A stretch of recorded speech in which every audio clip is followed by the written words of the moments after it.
A useful application of rates is in converting from one unit of measurement to another.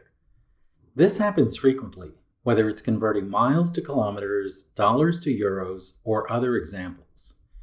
In this video, we'll look at examples of how to use rates to convert from one unit of measurement to another.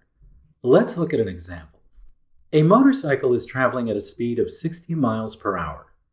Express this speed in feet per second. In this example, the rate is speed, and the speed is measured in miles per hour. We need to convert this to feet per second.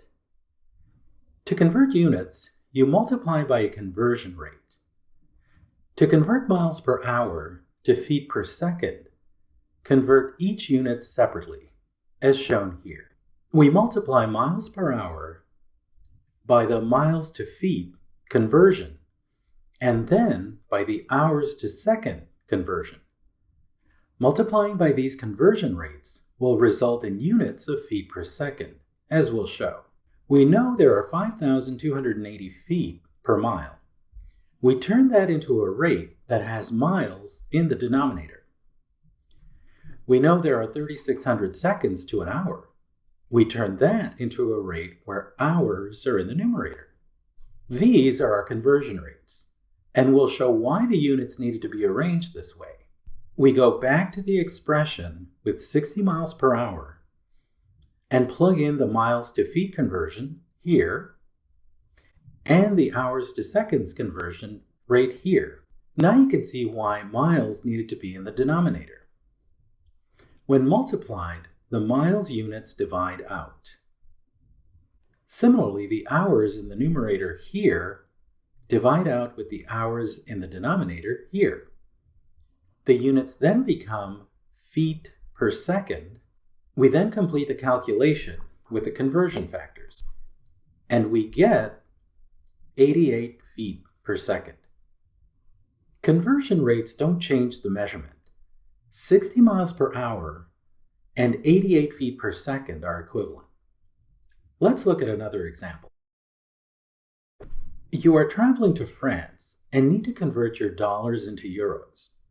Assume the exchange rate from euros to dollars is 1 to 1.15. How many euros do you get for $500? In this example, you need to convert $500 to the corresponding number of euros. The formula for converting dollars to euros is shown here. We need to find the euros to dollars exchange rate.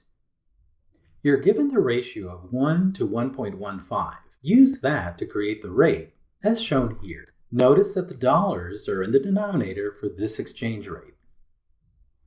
Use the exchange rate to find the number of euros. When we multiply the $500 by the exchange rate, the units of dollars divide out, leaving euros.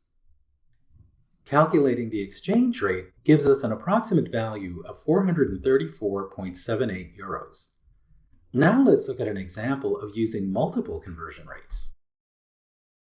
How many seconds are there in 1 year? Assume a year has 365.25 days. To convert from years to seconds, we need to go through the intermediate steps of days, hours, and minutes. So to convert from years to seconds, we need these conversion rates. We need a years to days conversion rate, a days to hours conversion rate, an hours to minute conversion rate, and a minute to seconds conversion rate. We know there are 365.25 days per year. Write it as a rate where year is in the denominator so that it divides out when multiplied by this unit. We know there are 24 hours in a day. Write it as a rate where days are in the denominators so they divide out the days unit in this conversion rate. We know there are 60 minutes to an hour, so write it as a rate with hours in the denominator so that these units divide out. Finally, we know there are 60 seconds to a minute. Write it as a rate with minutes in the denominator so they divide out. We now multiply all these factors to get 31,557,600 seconds.